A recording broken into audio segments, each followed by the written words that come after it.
नमस्कार मित्रांनो, आपल्या सगळ्यांचं मनापासून स्वागत आहे आपल्या चॅनलमध्ये. आज आपण अशा 7 खाद्यपदार्थांबद्दल सविस्तर बोलणार आहोत जे सांधेदुखी आणि संधिवातासाठी सर्वात जास्त घातक आहेत. आणि त्यानंतर लगेचच मी तुम्हाला अशा पदार्थांबद्दल सांगणार आहे जे तुम्ही सांधेदुखीमध्ये आवर्जून खायला हवेत. आजचा माझा मुख्य विषय हा गुडघे आणि सांध्यांची झीज होणे यावर असणार आहे. पण त्यासोबतच आपण आमवातबद्दलचीही माहिती जाणून घेणार आहोत.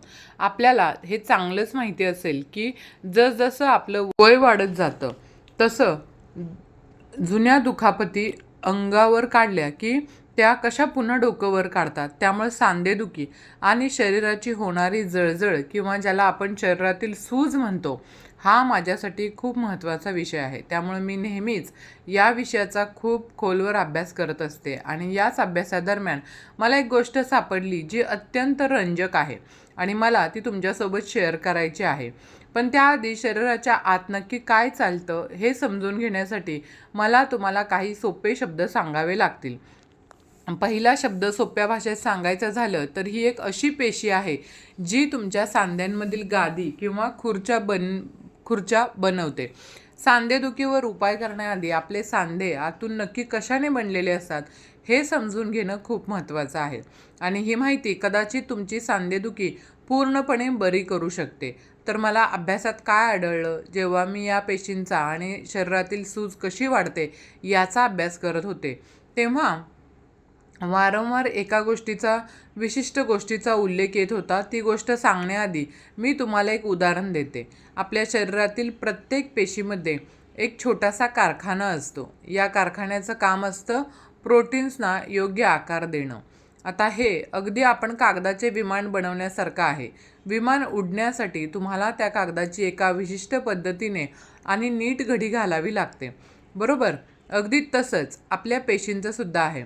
तुमच्या शरीराच्या आत खोलवर हा छोटासा कारखाना सुरू असतो जो वेगवेगळ्या घटकांचा वापर करून प्रोटीन्सना योग्य आकार देण्याचं काम करतो.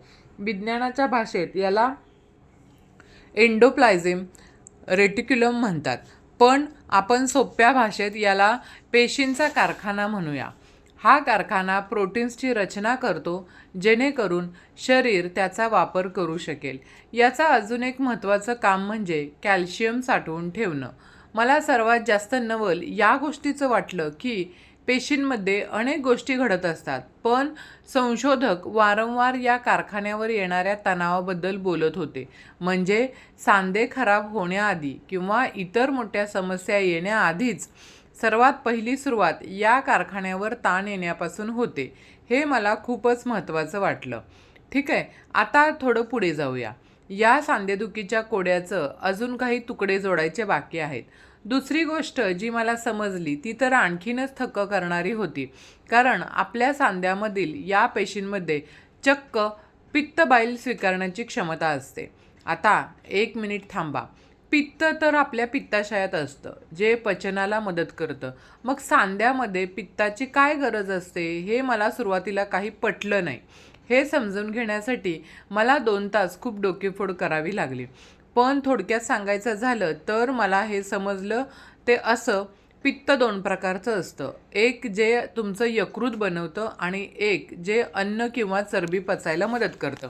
पण दुसरं एक पित्त असतं ज्याला सेकंडरी बाईल म्हणतात. हे तुमचं शरीर थेट बनवत नाही, तर तुमच्या पोटातले जे मित्र जीवाणू असतात किंवा सूक्ष्म जंतू असतात ते तुमच्या मूळ पित्तामध्ये बदल करून हे दुसरं खास पित्त तयार करतात. म्हणजे हे जंतू तुमच्या पित्ताला अशा प्रकारे बदलतात की त्यांचं काम फक्त पचनापुरतं मर्यादित राहत नाही, तर ते शरीराच्या इतर कामांसाठी उपयोगी पडतं.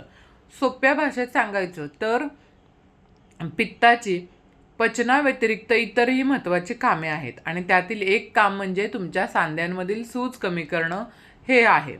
हे खास पित्त तुमच्या रक्तात मिसळतं आणि सांध्यांमध्ये जाऊन त्याचं रक्षण करतं आणि सूज कमी करायला मदत करतं.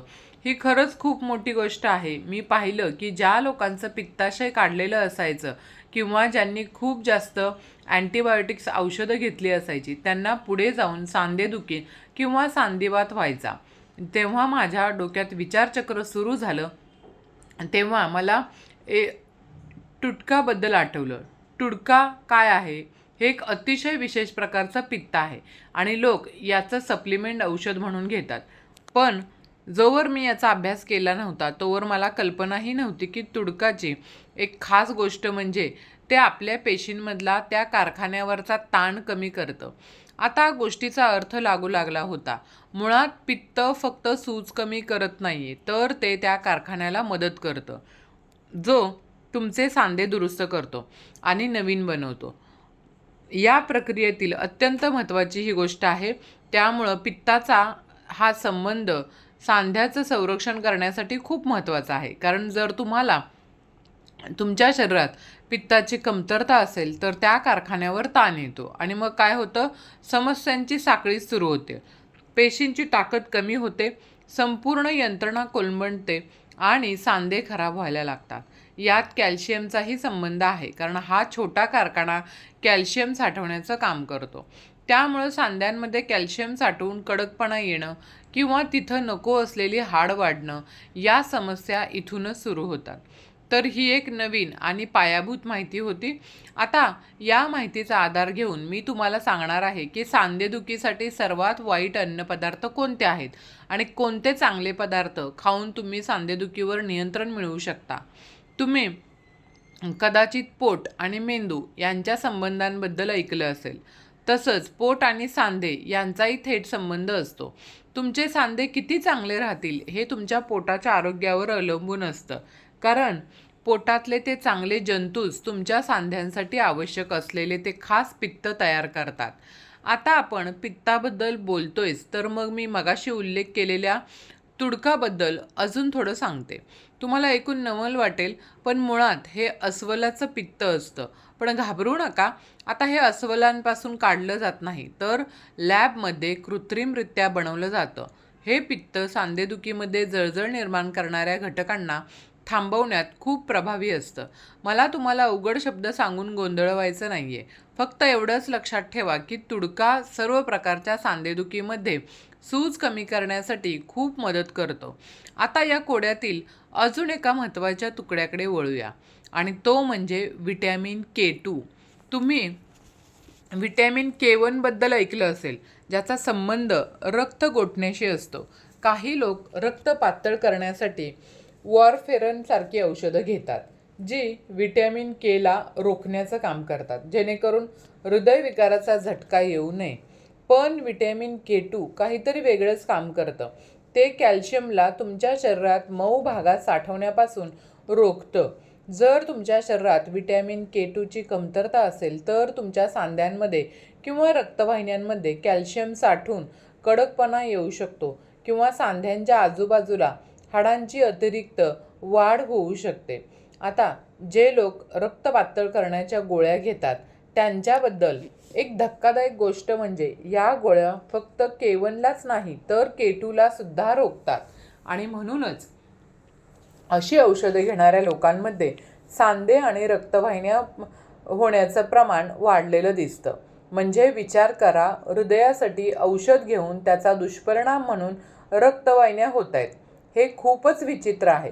पण तुम्हाला जे माहिती असायला हवं की विटॅमिन K2 अशा पदार्थांमध्ये असतं ज्यात फॅट्स किंवा स्निग्धता जास्त असते. आपण आहाराबद्दल बोलताना यावर सविस्तर बोलूच. आता आपण आमवादबद्दल बोलूया.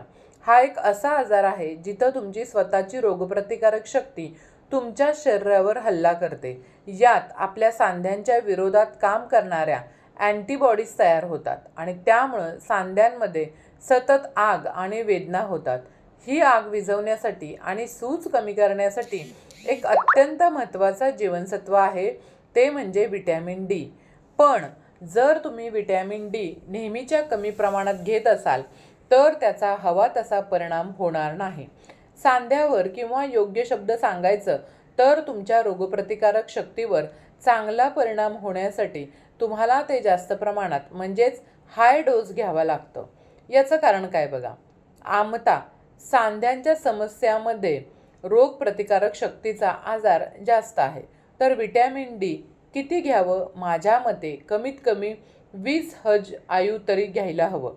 पण जेव्हा तुम्ही विटॅमिन D3चे मोठे डोस घेता तेव्हा त्यासोबत मॅग्नेशियम, झिंक आणि व्हिटॅमिन K2 घेणं सुद्धा तितकंच महत्त्वाचं आहे. कारण ही सर्व जीवनसत्व एकत्र मिळून काम करतात. तुम्हाला आमवात असो किंवा साधे सांधेदुखी, व्हिटॅमिन D हे गुडघे आणि कंबरदुखीसाठी खूप गरजेचे आहे. जर तुमच्यात व्हिटॅमिन Dची कमतरता असेल तर शरीरात जळजळ खूप वाढते आणि जेव्हा तुम्हाला सांधेदुखी होत असते तेव्हा अन्नातील काही गोष्टी याला कारणीभूत ठरतात. जसं की अन्नाची ॲलर्जी. जेव्हा तुम्ही प्रथिनांसोबत साखर खाता म्हणजे जास्त कर्बोदके, कार्ब्स खाता तेव्हा शरीरात एक प्रकारचा चिकट प्रोटीन तयार होतं, ज्यामुळे सूज येते. आणखीन एक गोष्ट म्हणजे संशोधकांना सांध्यामध्ये जंतूचा एक थर आढळला आहे. हा एक प्रकारचा बुळबुळीत थर असतो, ज्याच्या आत कॅल्शियमच्या छोट्या कवचांमध्ये हे जंतू लपून बसलेले असतात आणि त्यामुळं आपली रोगप्रतिकारक शक्ती त्यांना शोधू शकत नाही. आणि तुम्हाला माहिती आहे का, संशोधकांना असंही आढळलं आहे की यातही काही जंतूंचा संबंध तुमच्या दातांशी असतो. हो, जर तुम्हाला जुन्या रूट कॅनलमुळे हिरड्यांमध्ये काही संसर्ग झाला असेल तर तो संसर्ग तिथंच राहतो आणि तिथून रक्तावाटे सांध्यांमध्ये पोचतो. यामुळं सांधेदुखी बरीच होत नाही. पण आज मला तुम्हाला जी सर्वात मोठी गोष्ट सांगायची आहे ती आहे तुमच्या पोटातील सूक्ष्म जंतूची समस्या. तुमच्या पोटातील या मित्रजी जीवाणूंचं तुमच्या सांध्यांची असलेलं नातं खूप महत्त्वाचं आहे. त्यामुळं आता आपण अशा 7 अन्नपदार्थांबद्दल बोलूया जे तुम्हाला पूर्णपणे टाळायचे आहेत. हे काही फक्त सरळ अन्नपदार्थ नाही आहेत, तर अनेक तयार अन्नांमध्ये लपलेले घटक आहेत. 1. इम्प्लिफायसर म्हणजे पदार्थ एकजीव करणारा घटक. पहिला घटक आहे इम्प्लिफायसर. हे अन्नातील विविध घटक एकत्र मिसळून एकजीव करण्यासाठी वापरलं जाणारं. तुम्ही आईस्क्रीम, फ्रोझन डेझर्ट किंवा सॅलड ड्रेसिंगमध्ये हे पाहिलं असतील की हे काय करतायत, तर हे तुमच्या पोटातील त्या महत्त्वाच्या मित्रजीवाणूंना मारून टाकतात आणि जर हे जीवाणू मेले तर सांध्यांसाठी लागणारं ते खास पित्त तयार होत नाही. त्यामुळं असे प्रक्रिया केलेले पदार्थ खाणं आणि सांधेदुखीला वाढवणं याचा खूप जवळचा संबंध आहे. Number 2. Low fat soya protein powder. बाजारात मिळणाऱ्या स्वस्त प्रोटीन किंवा सोयाबीनपासून बनवलेलं प्रोटीन पावडर अनेकांना त्रास देतं. हे कारखान्यात बनवलेलं असतं. मी अशा अनेक लोकांना ओळखते जे प्रोटीन पावडर वापरतात आणि नंतर त्यांना सांधेदुखीचा त्रास सुरू होतो. असं का होतं? कारण हे तुमच्या यकृताच्या कामात अडथळा आणतं. जेव्हा तुम्ही प्राण्यांपासून मिळणार किंवा दुधाचं प्रोटीन घेत नाही आणि त्याऐवजी फक्त वनस्पतींपासून मिळणारं प्रोटीन घेता, तेव्हा तुम्हाला टॉरिन नावाचा घटक मिळत नाही आणि पित्त तयार करण्यासाठी हे टॉरिन खूप गरजेचं असतं. शिवाय पित्त तयार होण्यासाठी तुम्हाला चांगल्या फॅट्सची, तुपासारख्या स्निग्धतेची गरज असते. जे लोक फॅट फ्री खायच्या नादात असतात त्यांच्या शरीरात पित्त कमी पडतं आणि सांधेदुखी सुरू होते. दुसरी गोष्ट म्हणजे या सोया प्रोटीनमध्ये काही वेळा हेन नावाच्या रसायनाचे अंश असू शकतात. हे रसायन आपल्या यकृताला आणि पोटाला त्रास देतं. ज्यावेळी पोटातील चांगल्या जंतूंना इजा पोचते. 3. रिफाईंड तेल. Refined seed oils. तिसरा आणि अत्यंत महत्त्वाचा मुद्दा रिफाईंड तेल. आपण जे बाहेर हॉटेलमध्ये किंवा फास्ट फूडमध्ये खातो तेच तेल दिवसेंदिवस पुन्हा पुन्हा गरम केलं जातं आणि आपलं घरचं रिफाईंड तेलसुद्धा खूप जास्त तापमानावर गरम करून ब्लीच करून बनवलेलं असतं. जेव्हा तेल इतकं गरम केलं जातं तेव्हा त्यात अल्डिहाइड्स नावाचे विषारी घटक तयार होतात. हे घटक तुमचे सांधे, रक्तवाहिन्या आणि पेशी खराब करतात. तुम्ही म्हणाल की तेल चांगलं आहे, पण ते कसं बनवलं हे जास्त महत्त्वाचं आहे. त्यामुळं रिफाईंड तेलाऐवजी तुम्ही लाकडी घाण्याचं किंवा कोल्ड फ्रेस्ड तेल वापरा. करडईचं किंवा शेंगदाण्याचं घाण्याचं तेल रिफाईंड तेलापेक्षा कधीही चांगलं. रिफाईंड तेलामुळे शरीरात सूज खूप वाढते, त्यामुळं ते टाळलेलंच बरं. 4. अल्कोहोल आणि बियर प्यायल्यानं शरीरात प्युरिन्स नावाचे घटक वाढतात, ज्याचं रूपांतर युरिक ॲसिडमध्ये होतं. यामुळे गाऊटचा त्रास होतो आणि सांधे सुजतात. तसंच बियरमुळं रक्तातील साखरही वाढते आणि फक्त बियरच नाही तर वाईन आणि इतर दारूमुळे यकृत खराब होतं आणि दुर्दैवाने जी गोष्ट यकृताला खराब करते ती सांधेदुखीला नक्कीच आमंत्रण देते. आता 5वा पदार्थ आहे तो म्हणजे केसिन A1 प्रोटीन दुधातील घटक. बाजाराचे पिशवीतलं दूध त्यात बऱ्याचदा हे A1 प्रोटीन असतं आणि ते पचायला जड असतं. विशेषतः चीजमध्ये हे प्रोटीन खूप जास्त प्रमाणात असतं. अमेरिकन चीज किंवा प्रोसेस केलेलं चीज जे आपण वापरतो त्यात हे दाट स्वरूपात असतं. अनेक स्वस्त प्रोटीन पावडरमध्ये आणि लहान मुलांच्या फॉर्म्युला मिल्क डब्यातलं दूध यामध्ये सुद्धा हेच वापरतात. कदाचित म्हणूनच आजकाल मुलांना दुधाची ॲलर्जी होण्याचं प्रमाण वाढलेलं आहे. जर तुम्हाला दूध प्यायचं असेल तर देशी गाईचं किंवा A2 प्रकारचं दूध प्या. मेंढीचं किंवा शेळीचं दूधसुद्धा चालू शकतं आणि ते आरोग्यासाठी A2 असतं, खूप चांगलं असतं. चीज खाण्यापेक्षा दूध प्यायलेलं कधीही चांगलं, कारण चीजमध्ये हे त्रासदायक घटक जास्त असतात. आता 6वा पदार्थ जो आहे तो म्हणजे आधुनिक गहू. आजकालचा गहू हा आपल्या जुन्या काळातील गव्हासारखा राहिलेला नाही आहे. हा रिफाईंड गहू तुमची रक्तातील साखर साखरेपेक्षा वेगाने वाढवतो आणि वाढलेली साखर म्हणजे शरीरात वाढलेली सूज. शिवाय गव्हातील ग्लुटन नावाचा घटक अनेकांना पचत नाही. यामुळे आतड्यांना सूज येते आणि त्याचा परिणाम सांध्यांवर होतो. गव्हावर फवारलेली तणनाशकंसुद्धा अन्नावाटे आपल्या पोटात जातात आणि चांगल्या जंतूंना मारतात. याचा संबंध थेट सांधेदुखी आणि थायरॉईडच्या त्रासासाठी आहे. आता 7वा जो घटक आहे तो म्हणजे हाय फ्रुक्टोज कॉर्न सिरप. कृत्रिम गोडवा, कोल्ड्रिंक्स आणि बाहेरच्या गोड पदार्थांमध्ये साखरेऐवजी हे स्वस्त सिरप वापरतात. हे साखरेपेक्षाही घातक आहेत. यामुळे यकृतावर सूज येते आणि शरीरात इन्सुलिनचा समतोल बिघडतो. हे इतकं धोकादायक आहे की हे खाल्ल्यावर आपल्या मेंदूला पोट भरलंय असा संदेशच मिळत नाही. त्यामुळं लोक हे खूप जास्त प्रमाणात खातात. तर हे झालं ते 7 पदार्थ जे तुम्हाला टाळायचे आहेत. आता पाहूया सांधेदुखीमध्ये तुम्ही नक्की काय खायला हवं. 1. आंबवलेले पदार्थ. सर्वात आधी नैसर्गिकरित्या आंबवलेले पदार्थ, जसं की आपल्याला बघा आपण घरचं विरजण लावलेलं दही, ताक किंवा इडली डोसा हे पदार्थ खाल्ल्यानं पोटात चांगले जंतू वाढतात जे सांध्यांची सूज कमी करणार, तसंच खास पित्त बनवतात. आणि दुसरं चांगले फॅट्स, स्निग्ध पदार्थ. दुसरी गोष्ट म्हणजे चांगले फॅट्स. यात तुम्ही घाण्याचं खोबरेल तेल, फिश ऑइल आणि सर्वात उत्तम म्हणजे आपल्या देशी गाईचं साजूक तूप वापरू शकता. जे प्राणी हिरवा चारा खातात त्यांच्या दुधापासून बनवलेलं तूप किंवा लोणी सांध्यांच्या वंगणासाठी खूप गरजेचं असतं. आता तिसरी गोष्ट म्हणजे व्हिटॅमिन D3. मासे खाणाऱ्यांनी रावस किंवा पापलेट यासारखे मासे आणि कॉड लिव्हर ऑइल घ्यावं. पण शाकाहारी लोकांनी कोवळ्या उन्हात बसावं. सांधेदुखीमध्ये व्हिटॅमिन Dची पातळी चांगली असणं गरजेचं आहे.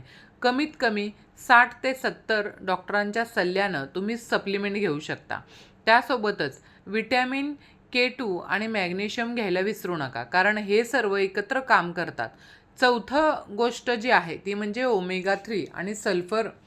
माशांमध्ये ओमेगा 3 असतं जे सांध्यांसाठी चांगलं आहे. पण त्यासोबतच कांदा, लसूण, कोबी, फ्लॉवर या भाज्या भरपूर खा.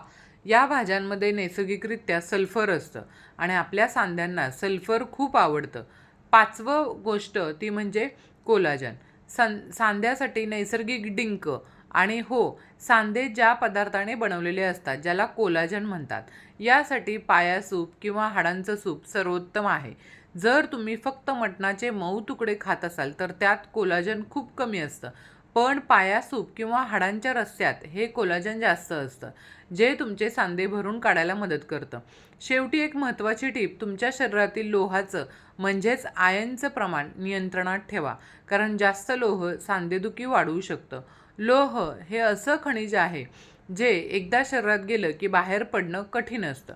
त्यामुळं विनाकारण आयर्न वाढवणाऱ्या गोळ्या किंवा खूप जास्त लोखंडी भांड्यातलं जेवण टाळा. विशेषतः रजोनिवृत्ती झालेल्या महिलांनी आणि पुरुषांनी याची काळजी घ्यावी. आणि तुडकाबद्दल मी आधी सांगितलं, हा सांधे वाचवण्यासाठी एक उत्तम उपाय ठरू शकतो, कारण हे पेशींमधलं त्या कारखान्यात मदत करतं आणि खुर्चीचं रक्षण करतं. जर तुम्हाला याबद्दल अजून सविस्तर आणि शास्त्रीय माहिती हवी असेल तर तुम्ही कमेंट करून नक्की सांगा. मी पुढील व्हिडिओमध्ये नक्कीच या विषयावर माहिती सांगेन. तर हा व्हिडिओ आवडला असेल तर चॅनलला लाईक शेअर सबस्क्राईब नक्की करा. धन्यवाद.